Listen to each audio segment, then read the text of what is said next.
Hey everyone, thank you for joining us for this week's podcast of Weathering the Market. I'm meteorologist Kailey Carey. And I'm meteorologist Dion. And we are coming up on a critical time for the Midwest. Very critical. Yes.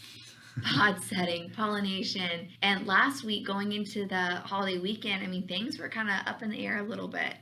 Would you say? A lot of it. A lot of it. A lot of it. I think. It was. Kind of fitting for the 4th of July being up that high. Because there was a lot of different implications as to what potentially could happen, and so it really kind of. I think we expressed about the difficulties in trying to pinpoint what exactly to expect over the next coming weeks.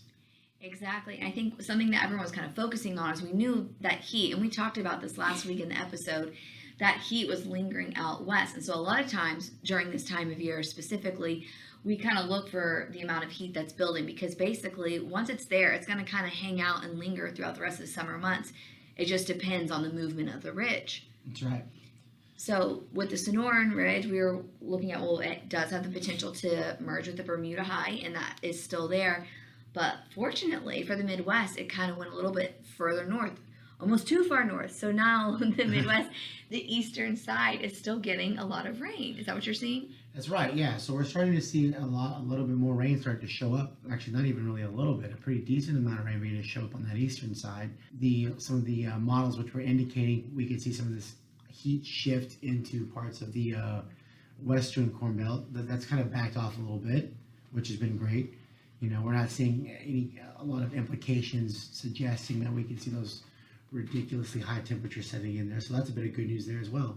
Yes, unless you're following the Euro ensemble model. Well, that's right. I guess it's true. That's right. It depends on what side you're looking at. Exactly. And that's what we're kind of talking about today, is the spread between these runs. And this weekend, I was starting to look at some things and noticing that the difference between the ensemble runs it was a pretty large spread. So basically, the GFS is kind of keeping things very, very lovely, we'll say, for lack of a better term, for the Midwest. It's almost perfect for this time of year for them, which is great.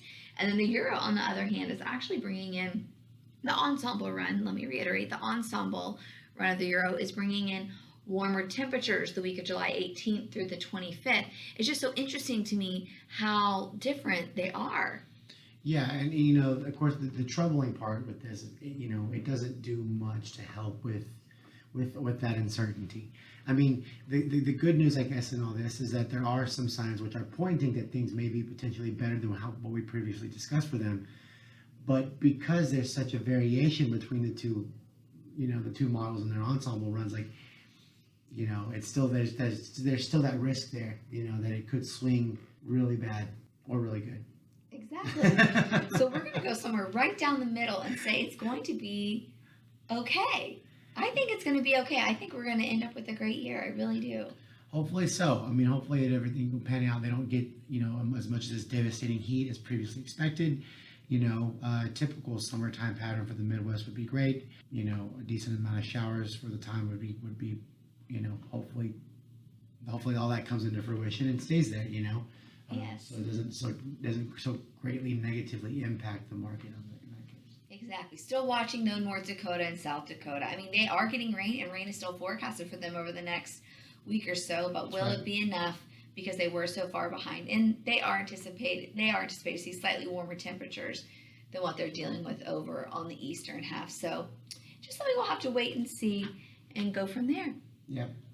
Well, good deal. Thank you guys so much for joining us this week on Weathering the Market. If you have any questions, we would love to hear from you here at Minuteman Weather. Have a great week. Thanks for listening to this week's episode of Weathering the Market. We love sharing all this information with you guys, and if you didn't already know, we work for a company called Minuteman Weather, which provides a full range of energy and agricultural weather services. If you would like to sign up for a free trial or request more information, check us out at minutemanweather.com. We'll be back next Wednesday. Thanks.